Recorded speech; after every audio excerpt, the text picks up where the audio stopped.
Matondo mingi na bandeko balandi epai bozwami kolandela biso epesi bino bayengekino. Matondo tozongisi bobomisanga lokuma tokati ya likolo na se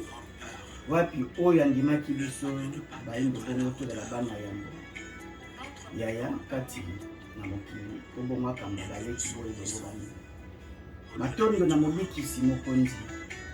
longengo otombwa na biso fumuki mbango wapi iye bongo akokelaki na bayindo esika banso bayindo bazali ye bongo azwami matondo na yaki bavita balongo mpe bakoko na biso matondo mingi lisusu na bandeko balandi lelo toye lisusu bongo na 3e partie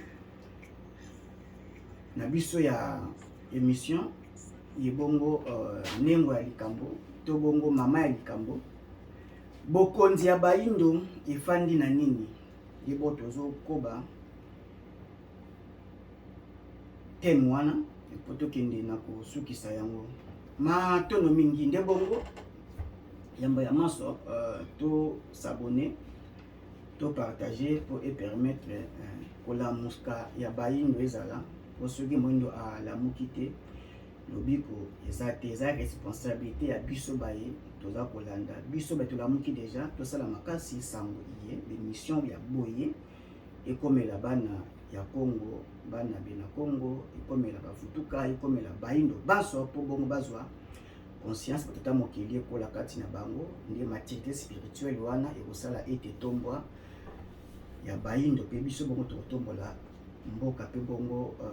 mikili na biso Afrika na biso matondo mingi bokonzi ya bayindo efandi na nini nde bongo toza kolobela bongo nanu kotala réalité actuelle ya Congo pe eza lolenge moko oyo Afrique eza koleka eza réalité kaka moko bokonzi ya Congo to bongo bokonzi ya bayindo efandi na mendicité obo tobenga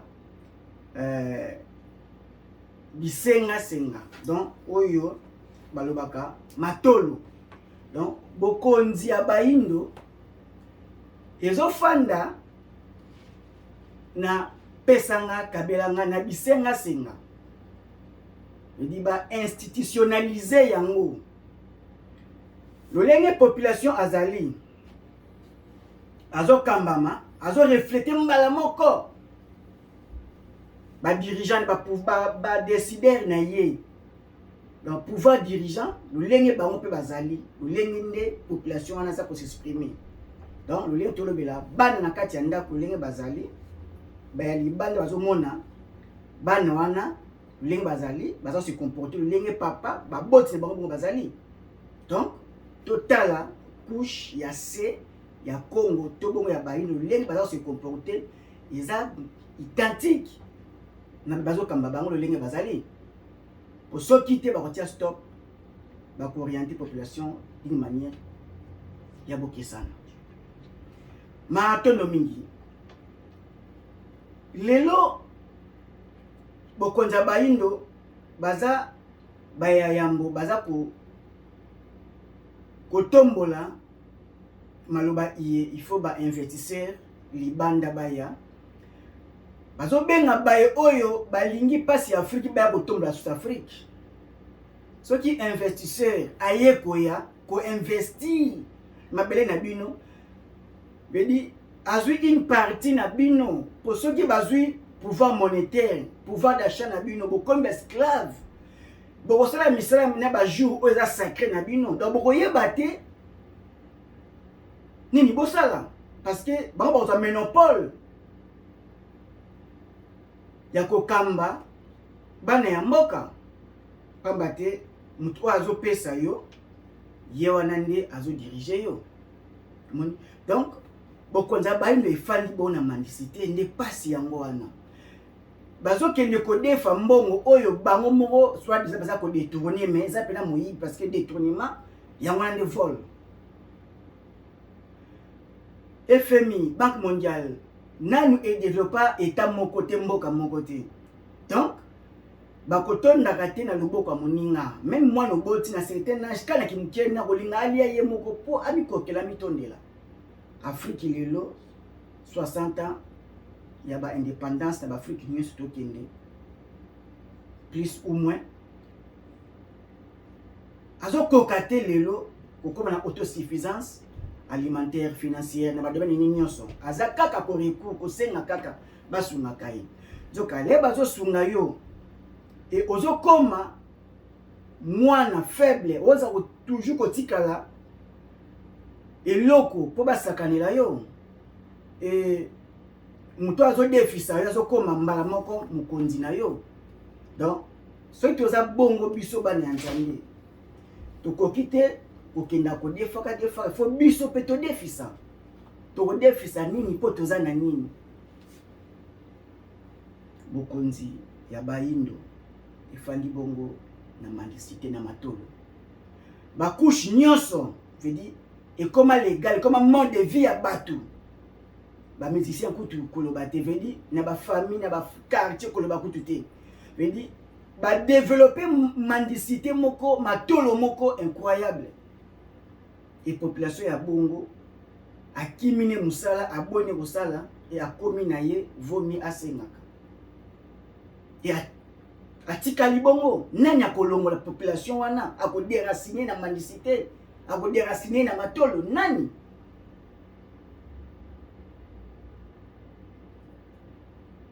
Il faut bongo bokonzi ya Kongo elongwa ni fandeleli wana ya moto zolobela bongo fo bokonzi ya bayindo elongwa ni fandeleli wana ya mosali ba population ba la faible ba support ba o ba kozala liboso ya développement na bango pamba te mutu na centre ya nyonso ye wana ba commissaire faible ba chosifier ye akomi eloko pamba te mutu azopesa yo azala kaka na suprématie na bokonzi likolo na yo. Bokonzi ya bayindo efandi bongo na nini? E bokonzi ya bayindo bongo efandi na mabina na milangwa. Yambo toya na suka oyo tokotia image toko landa to mona lulenge babilenge oyo balakamaka na fumukimba 4e génération otala lisusu lenge kani bilenge wana na distraction na mabina pe milangwa wapeza kokweya ya bokonzi ya bayindo pamba te mokonzi soki azali soki ba dirigeant baza ba diriger bazali mokonzi samba konzami aza mokonzi te siko bokasi na ye eza na bayi na ye population le peuple mais tela gère la population wana jeunesse wana linga ça se comporter pe atika libongo jusqu'à preuve du contraire to la liba so bongo to songa libino matondo.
ma tono mingi bandiko balandi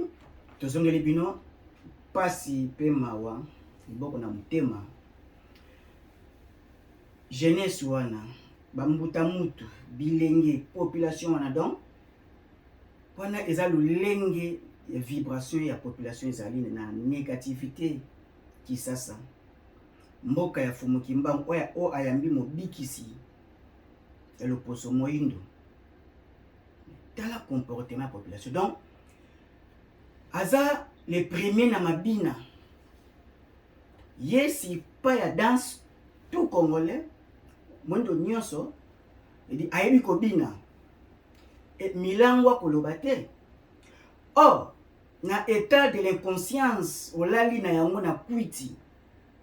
nini malonga yo okoyamba nini okosala ya tombwa ya banation na biso population oyo à moitié mort ndenge nini te bakodomine Congo pe baindo na état oyo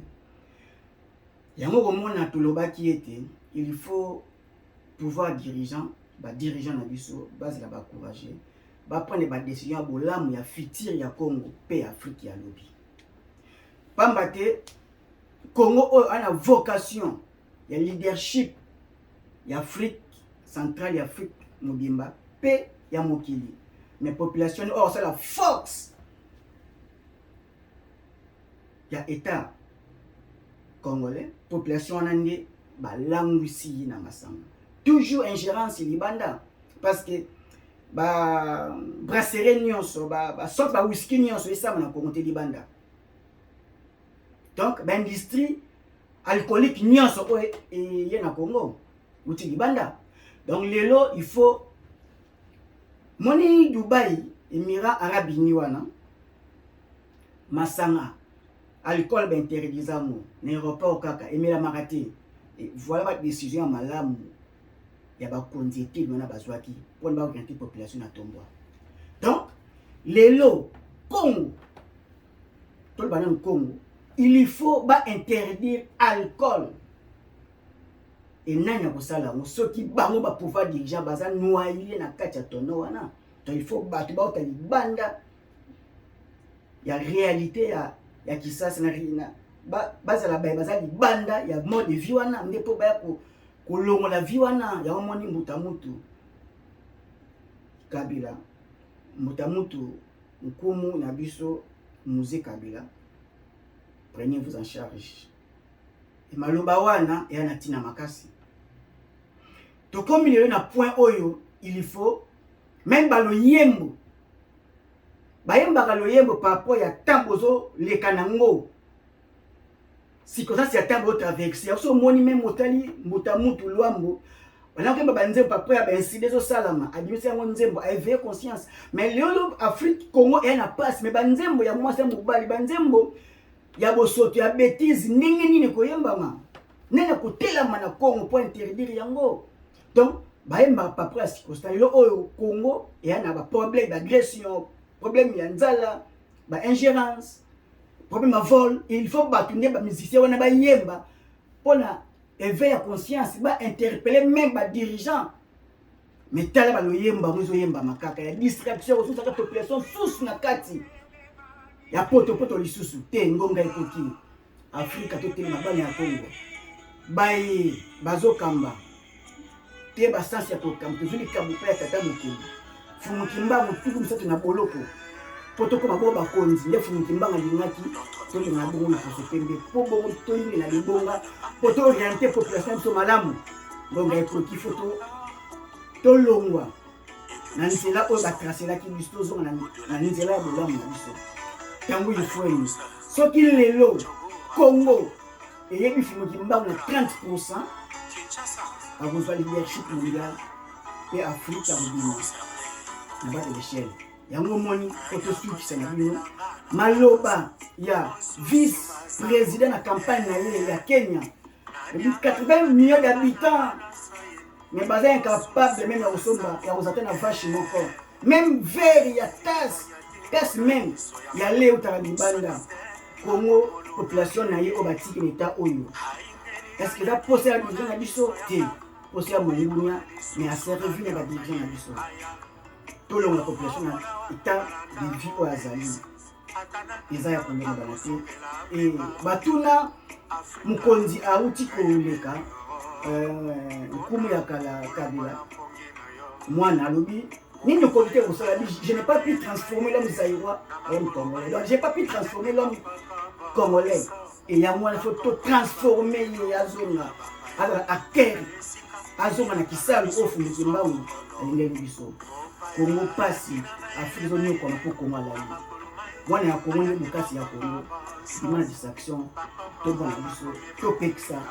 wezi ya kopekisa pona ko ko biso na bolama ma tondo mingi kino ba kota biso